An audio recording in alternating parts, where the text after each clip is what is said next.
یہ جو نماز ہے یہ بھی اللہ کے ذکر کی ایک صورت ہے۔ اقم الصلاۃ لذکری، اللہ نے قرآن مجید میں ارشاد فرمایا نماز قائم کرو میرے ذکر کے لیے، میری یاد کے لیے۔ یہ بھی اللہ کی بارگاہ میں ہم حاضری لگوانے آتے ہیں۔ 5 ٹائم ہم کام چھوڑ کے بھاگ آتے ہیں، گھر چھوڑ کے بھاگ آتے ہیں، ہم کھیل کے میدان میں ہوں تو بھاگ آتے ہیں، ہم دوستوں میں بیٹھ کے گپ شپ لگا رہے ہوں تو بھاگ آتے ہیں، ہم سوئے ہوئے ہو تو اٹھ کے بھاگ آتے ہیں، ہم کھانا کھا رہے ہوں تو چھوڑ کے بھاگ آتے ہیں، شادی میں ہو تو چھوڑ کے بھاگ آتے ہیں۔ تو 5 مرتبہ ہم سارے کاموں سے، جس بھی نوعیت کا کام کیوں نہ ہو، امور سلطنت سر انجام دے رہے ہوں، یا اپنے بچوں میں بیٹھے ہوں، یا بیوی کے ساتھ بیٹھ کے ملاعبت کر رہے ہوں، یا کھیل کود میں مصروف ہوں اپنے دوستوں کے ساتھ، یا اہم ترین کاموں میں لگے ہوئے ہوں، ہم جو بھی کر رہے ہوں سب چھوڑ کے 5 مرتبہ آ کے رب سے کہتے ہیں مالک یہ کام کاج دنیا کے یہ تو ہمارے ذمے ہیں، لیکن ہم حاضری لگانے آئے، ہم تیرے ہی بندے۔ تو یہ گویا اپنی وفاداری بتانے آتے ہیں اور یہ عرض کرنے آتے ہیں کہ مالک ہم تجھے فراموش نہیں کیا، تجھے بھولے نہیں ہیں۔ تو اس لیے نماز اللہ کی یاد کا ذریعہ بن گئی۔ اقم الصلاۃ لذکری، نماز پڑھو میرے ذکر کے لیے، مجھے یاد کرنے کے لیے۔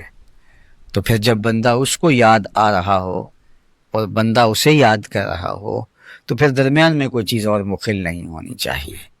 تو یادوں کا ہجوم اس طرح کا ہو کہ رکوع ہے، قیام ہے، سجدہ ہے، قومہ ہے، جلسہ ہے، استراحہ ہے، کچھ بھی ہے، ہر حالت کے اندر اس کی یاد کا غلبہ نماز کے اندر ہو۔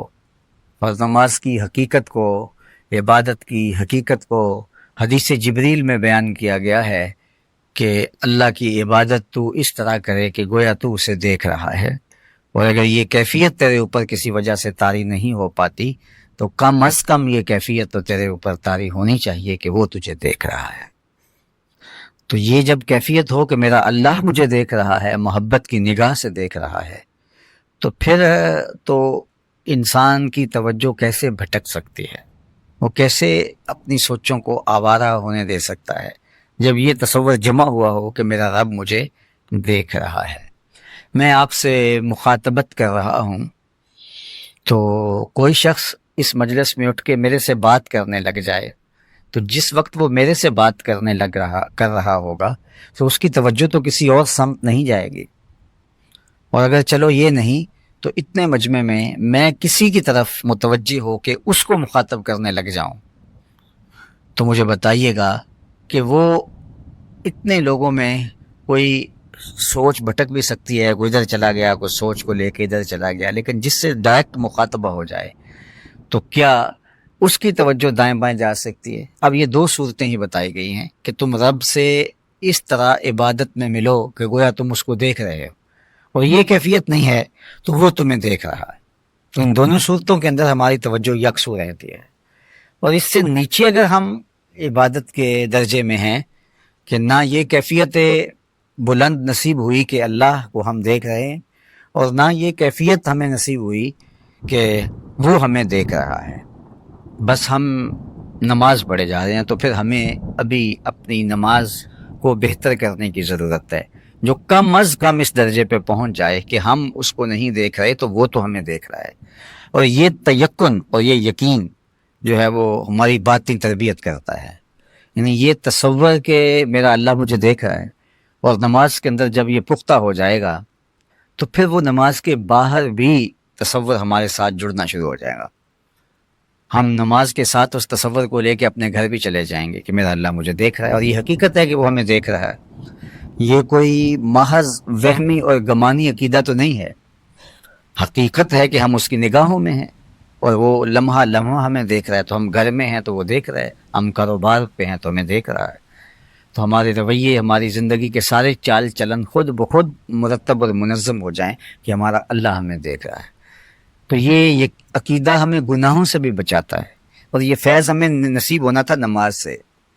تو سب سے پہلی مشق ہماری نماز میں ہونی تھی کہ ہم نماز میں کھڑے اس تصور میں ڈوب جاتے، پہلے تو یہ تصور کہ ہم اسے دیکھ رہے ہیں، جب اسے دیکھ رہے ہیں تو کوئی اور نظر ہی نہیں آئے گا، اور دوسرا تصور کم از کم کہ وہ ہمیں دیکھ رہا ہے۔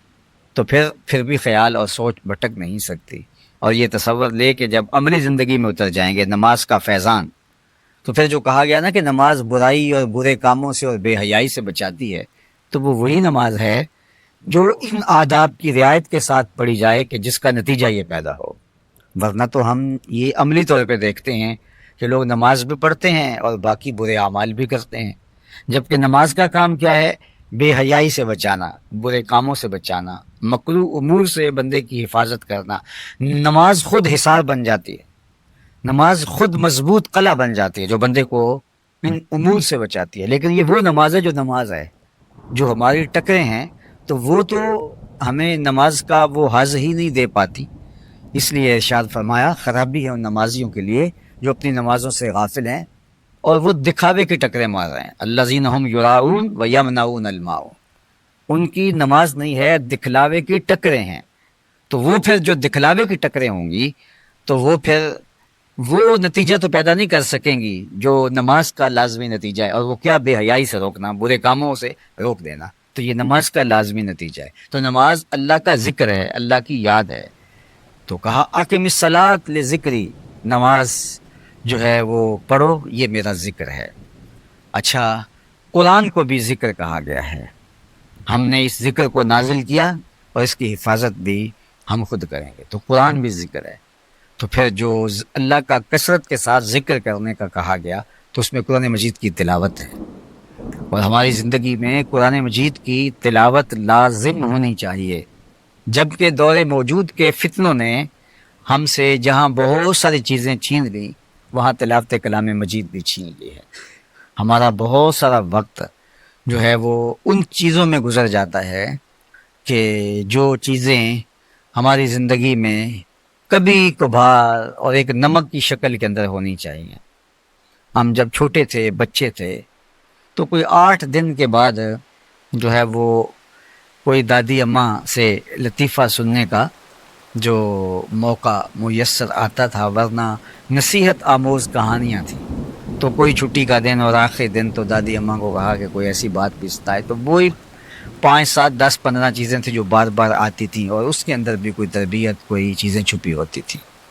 لیکن آج کتنوں کا وقت جو ہے کہکہوں میں بیت جاتا ہے اور زندگی کتنی بے ترتیب ہو گئی ہے، غیر منظم ہو گئی.